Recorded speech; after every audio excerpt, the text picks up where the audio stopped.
First of all, big shout out to Bibi and Chris and Dusty. This is an incredible setting. We should move all our press conferences over here. I just got a tour of the facilities, and we're going to have all our staff meetings over here from now on. This is amazing. We're heading into the Big Ten meet this weekend down in Iowa City, and happy to say we're going there with 11 seniors, and I'd just like to take a little bit of time to acknowledge them. I feel that we don't always give kudos to the contribution that these seniors have made over the last 4 to 5 years. On the women's side, from our throws group, Hannah Barton and the discus, and Bonky Ogini, and we all know Bonky is the number of points that she scored over her career at this Big Ten level is incredible. And we're very grateful to be going to the Big Ten with all of these seniors, because without that senior leadership, you don't get the firepower that you're going to need to compete for the Big Ten title. On the women's side, in the multis, Kelsey Sullivan, who scored indoors in the pentathlon. On the sprint side, Ebony McClendon. And from the distance group, Shaylin Sorensen, and Shaylin has scored in our last 2 or 3 Big Ten championships. Moving over to the men on the sprint side, Corbin Ellis and Ryan Dundon. Ryan will compete in the 400-meter hurdles, and Corbin, who ran a great race last Friday, will compete in the 400 meters, and both will also give us key legs on boat relays, the 4x1 and 4x4. In the decathlon, Trent Nites, a perennial scorer at the Big Tens, and then from the distance group, Morgan McDonald, Tyson Meehee, and Zach Benning. So, as I've just said, going to the meet with these seniors, we're looking for leadership from this group. Of course, they normally and have scored, so we're looking for them to do that again. And hopefully we'll get the great support for these seniors. Any questions? Brian? Mick, kind of a two-part question. I'm sure you've addressed this before. How were you able to get Morgan McDonald to come to Madison, and what's it been like coaching that young man? Morgan had options. I know 2 of his schools, just off the top of my memory, were Stanford and Princeton. He visited both schools. Academically, Morgan has been very successful in the classroom. We got him here because of my personality and Coach Kennedy's personality. There's no 2 ways about it. That's what happened. We told the most jokes, and he said that. And I think he'd say that today.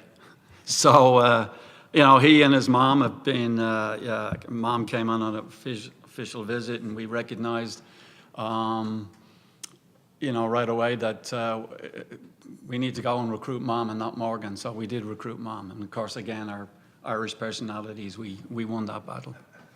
In terms of coaching him, I always say that Morgan takes me on a roller coaster every single day. I have a couch in my office, and we're going to, once he's officially graduated, which happens tomorrow, going to name that couch the Morgan McDonald couch, because of the number of hours that he spent on that couch. So, but I mean, in all seriousness, look at his progress over 5 years. Every single year, he just has gotten better, and he's very loyal, but works extremely hard. If you go to the gym at 7 a.m. every morning, you'll see Morgan. It's taking care of the small things. Just as a note of passing here, freshman year we had to bring Morgan in. He kind of was the wild Australian boy, and we had to. So let's not paint this glowing picture of what Morgan was like. But freshman year we brought him in. We sat him down, said, "Look, you can be great, but you're going to have to live the lifestyle to be great." And he took note of that and kind of changed his wild colonial ways, and now look at the result. But I mean, I think there's a growth factor there for all athletes.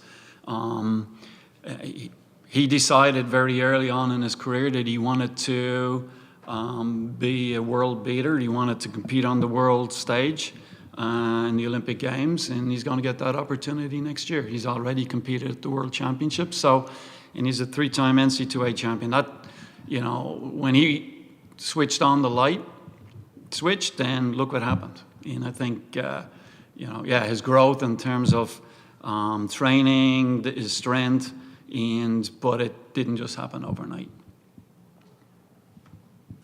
Todd?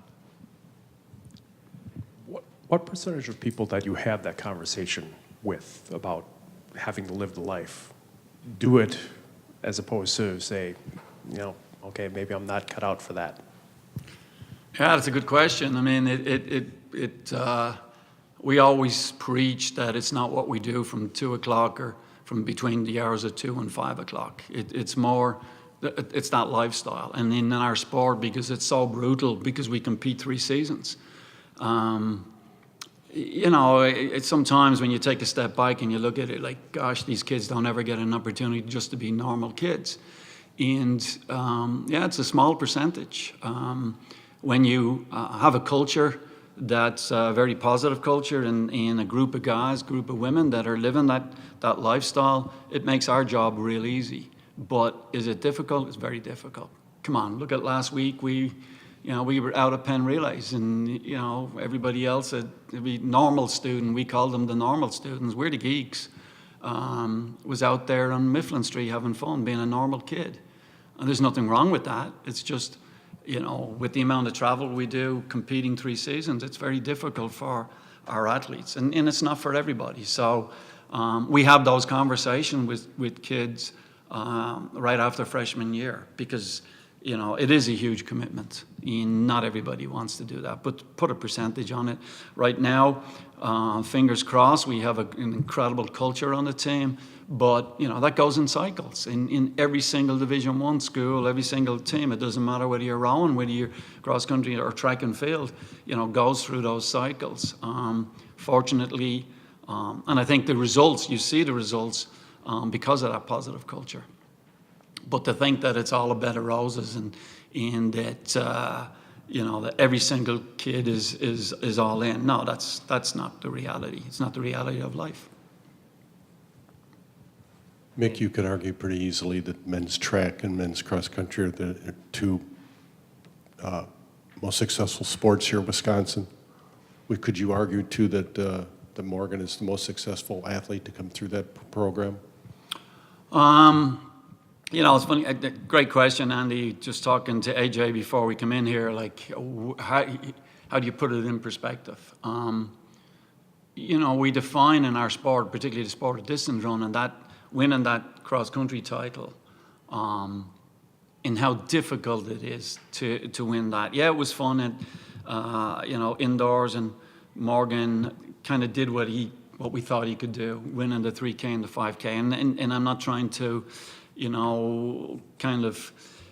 that's obviously a difficult double to do, and especially against the competition that he did face. Grant Fisher's a great athlete. Joe Klecker from Colorado, another great athlete. And there are other, it's just, distance running in the United States right now is at another level. But winning that cross-country title has put him on a different level. Certainly the level of Simon Baru, the Tim Hackers of the world. It's so difficult to win that title. But yeah, to put him up there and on top of all our athletes, he's certainly in that conversation. He should be in that conversation for what he's done. And it's not just the individual titles, what he's done to elevate our program. Great kid in the classroom, great personality, and people are just drawn to Morgan. For those of you that were out there back in November when he won that cross-country title, you could feel it. You could feel, what he's meant to this university. You could feel what he's meant to the sport of cross-country in our state. So I certainly would put him right up there with the very, very best, and a handful of the very best. Right. Did you recruit Ollie Hoare's mom too? That's a tough one. Yes, but I assigned Ollie's mom to Coach Kennedy. Katie and I have this, we go at each other all the time. She's a darling, but that accent. Well, I need an interpreter. Coach Kennedy's my interpreter. I know she's listening right now. That's why I feel comfortable saying that. A lot of fun, and his dad also, Greg. Great supporters. They're always here for, the major competitions. I'm sure they'll be in Austin, Texas for the outdoor meet.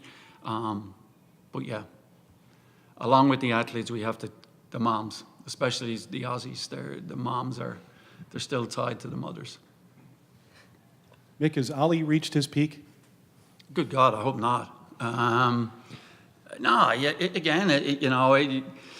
hey, we go out there every day. He works hard. He's got that same work and that mentality as Morgan. He's all in. He sees the opportunity for this to be a career, just like Morgan, and they feed off each other. Morgan has made Ollie better, and Ollie has made Morgan better. Just the other day, Morgan was talking about, obviously it's coming to the end of the road here, and I think he's feeling it a little bit, and he was just a little bit off, a little bit down, and we thought that Penn Relays with those two outstanding relays, and he said it was one of his best experiences in his career here, and I was hoping that would kind of jolt him out of it. He talks all the time about training with Ollie and how they make each other better. So, no, I think Ollie's got a lot left.